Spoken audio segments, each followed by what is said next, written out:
मित्रों नमस्कार। जैसा कि आपको ध्यान है, पिछले कई सारे कालांशों से हम स्त्री प्रत्यय प्रकरण को देख रहे हैं। इसी क्रम में मैं आज आपसे अंगीस प्रत्यय की चर्चा करना चाहूँगा। एक अंगीस स्त्री प्रत्यय है, उससे संबंधित आज दो सूत्रों की मैं आपसे चर्चा करूँगा। एक प्रथम सूत्र है वो तो गुणवचनात्। सूत्र है वो तो गुणवचनात्। ये सूत्र क्या कहना चाहता है कि ह्रस्व उकारांत गुणवाची प्रातिपदिक से स्त्रीत्व की विवक्षा में विकल्प से अंगीस प्रत्यय होता है। पुनः सुने, सूत्र का नाम है वो तो गुणवचनात्। ये सूत्र क्या कहना चाहता है कि ह्रस्व उकारांत गुणवाचक जो शब्द होता है, उस गुणवाचक शब्द से यदि हम स्त्रीलिंग बनाना चाहते हैं तो विकल्प से अंगीस प्रत्यय भी जुड़ता है। हाँ, जैसे अंगीस प्रत्यय है, अंगीस प्रत्यय में से आदि ङकार की लशक व तदिते सूत्र से इत संज्ञा हो जाती है और अंतिम सकार की सहल की हलंत्यम सूत्र से इत संज्ञा हो जाती है। इस प्रकार अंगीस में से दीर्घ ई मात्र शेष रहता है। मैं आपको कतिपय उदाहरण दे रहा हूं। जैसे एक शब्द है मृदु। मृदु मीन्स कोमल, गुणवाचक शब्द है ये मृदु। उस गुणवाचक शब्द मृदु का अर्थ होता है कोमल। तो मृदु शब्द से वो तो गुणवचनात् इस सूत्र द्वारा जब विकल्प से स्त्रीलिंग में अंगीस प्रत्यय हुआ तो ये बनता है मृद्वी। इसी प्रकार गुणवाचक शब्द है तनु। वो भी कौन सा? ह्रस्व उकारांत। ये ह्रस्व उकारांत ही है। इस तनु शब्द से अंगीस प्रत्यय लगता है तो स्त्रीलिंग में बनता है तन्वी। इसी प्रकार पटु, ये गुणवाचक शब्द है और ह्रस्व उकारांत है। इससे स्त्रीलिंग बनाने में विकल्प से अंगीस प्रत्यय लगने पर पटवी बनता है। इसी प्रकार एक शब्द है पृथु। इस पृथु शब्द में ये गुणवाचक शब्द है और इस गुणवाचक शब्द है और वो भी है ह्रस्व उकारांत।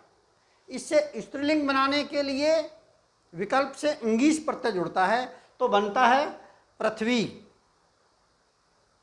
हाँ, जैसे साधु शब्द है, गुणवाचक शब्द है साधु। साधु शब्द है वो है ह्रस्व उकारांत, ह्रस्व उ दिया हुआ है।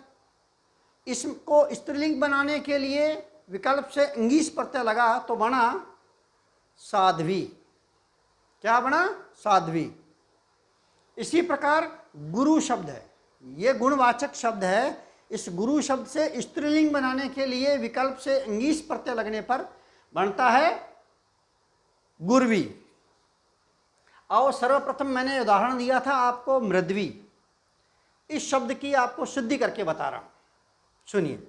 सर्वप्रथम वो तो गुणवचनात्, वो तो गुणवचनात् इस सूत्र द्वारा गुणवाची ह्रस्व उकारांत मृदु, ह्रस्व उ दिया हुआ है, दु में उ शब्द से, क्योंकि यह गुणवाचक शब्द है मृदु मीन्स कोमल, शब्द से स्त्रीलिंग में विकल्प से अंगीस प्रत्यय हुआ।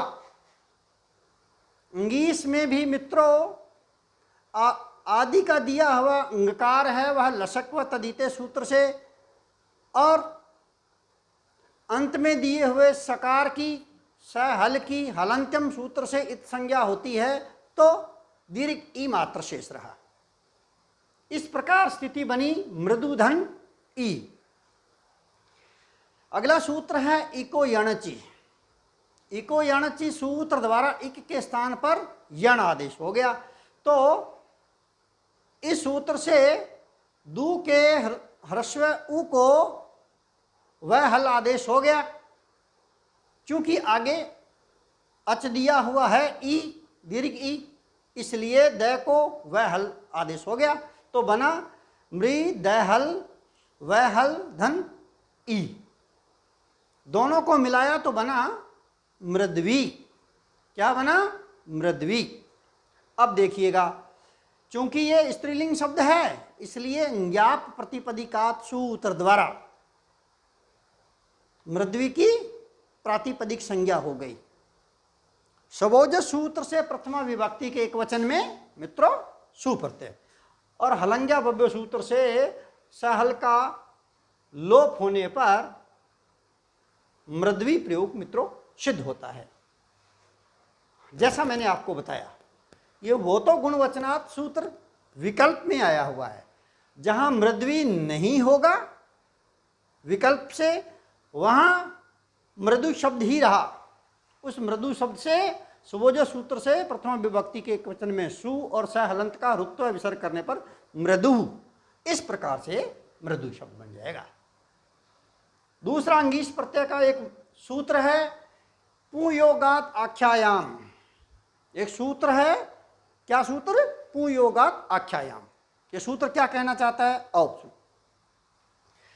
क्या पुरुष के संबंध के कारण जब पुवाचक शब्द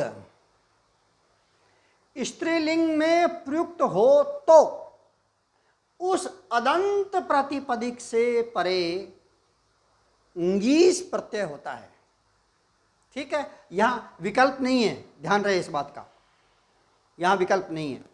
पुनः सुनिए आप लोग, ध्यान से सुने क्या कह रहा हूं मैं, कि पुरुष के संबंध के कारण जब पुवाचक शब्द स्त्रीलिंग में प्रयुक्त हो तो उस अदंत प्रातिपदिक से परे, अदंत का मतलब जिसके अंत में अ दिया हुआ हो, ऐसे प्रातिपदिक से परे ङीस प्रत्यय होता है।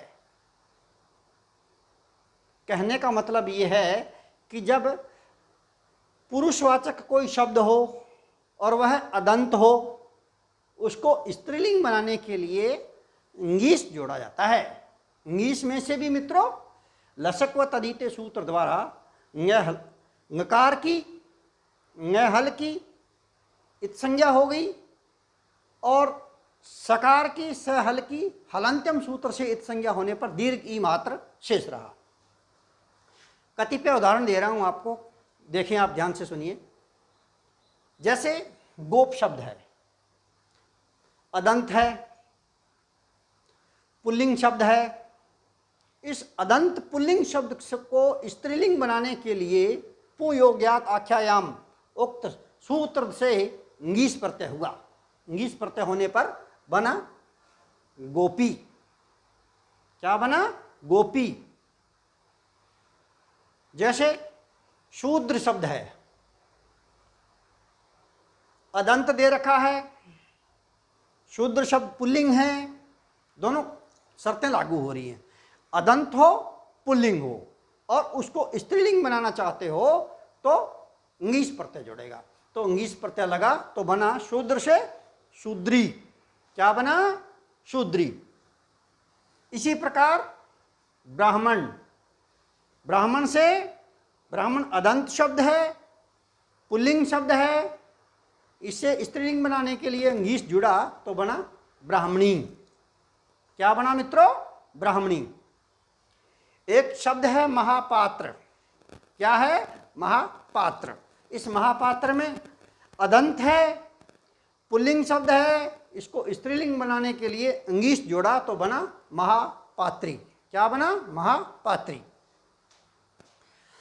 तो इस प्रकार मैंने आपको उदाहरण दिए, शायद आपको वो तो गुणवचनात् ये सूत्र भी समझ में आ गया होगा, और पुयोगात आख्यायाम ये सूत्र भी आपके समझ में आ गया, क्योंकि कतिपय उदाहरण मैंने उसमें भी दिए हैं और कतिपय उदाहरण इसमें भी मैंने आपके सामने रखे हैं। अब पुयोगात आख्यायाम, इस सूत्र में सर्वप्रथम मैंने उदाहरण दिया था गोप धन अंगीश, और उससे मिला करके बना था गोपी। इसकी गोपी की सिद्धि करके बताना चाहूँगा।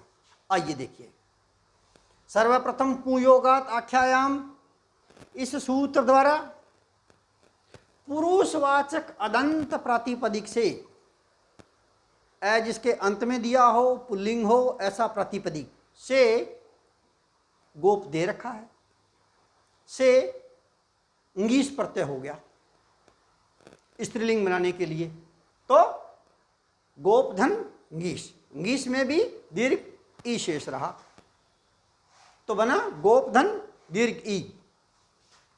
यचिवम सूत्र से गोप की भय संज्ञा हो गई। भय संज्ञा होने के बाद मित्रों, यशेति जो सूत्र द्वारा भय संज्ञक गोप के अंत्य अवर्ण का लोप हो गया। लोप होने पर स्थिति बनी गोप हल धन दीर्घ ई, दोनों को मिलाया तो बना गोपी। क्या बना? गोपी। अब ज्ञाप प्रतिपदिका सूत्र द्वारा गोपी की प्रातिपदिक संज्ञा हो गई।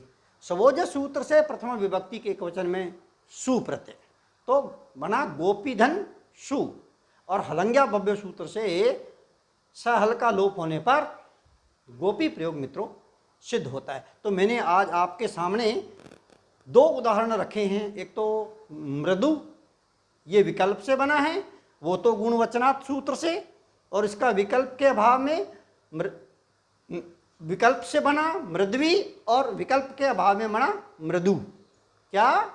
विकल्प के अभाव में बना मृदु शब्द, और विकल्प से बना मृद्वी, वो तो गुणवचनात् सूत्र से। और दूसरा मैंने सूत्र दिया आपको पुयोगात आख्यायाम, और उसका उदाहरण दिया मैंने आपको गोपी, और गोपी की मैंने आपको सिद्धि करके बताई है। मित्रों, परीक्षा की दृष्टि से ये सूत्र भी महत्वपूर्ण है और ये शब्द रूप भी महत्वपूर्ण है। आपको परीक्षा में सूत्र दे करके सूत्र की उदाहरण व्याख्या भी पूछते हैं, और आपको मृद्वी शब्द दिया जा सकता है, गोपी शब्द दिया जा सकता है, और आपसे उसकी सिद्धि भी पूछी जा सकती है। तो किसी भी प्रकार से आपसे पूछा जा सकता है। परीक्षा की दृष्टि से दोनों के दोनों ही महत्वपूर्ण हैं। आप इन दोनों सूत्रों को भली भांति देख लीजिएगा। मुझे आशा है कि आप इनको देखेंगे तो आपको ये दोनों शब्द अच्छी तरह से समझ में आगे होंगे। अगले कालांश में फिर मैं आपके सामने नया प्रत्यय, स्त्री प्रत्यय लेकर के फिर मैं आपसे मिलूंगा। धन्यवाद। जय हिंद, जय भारत।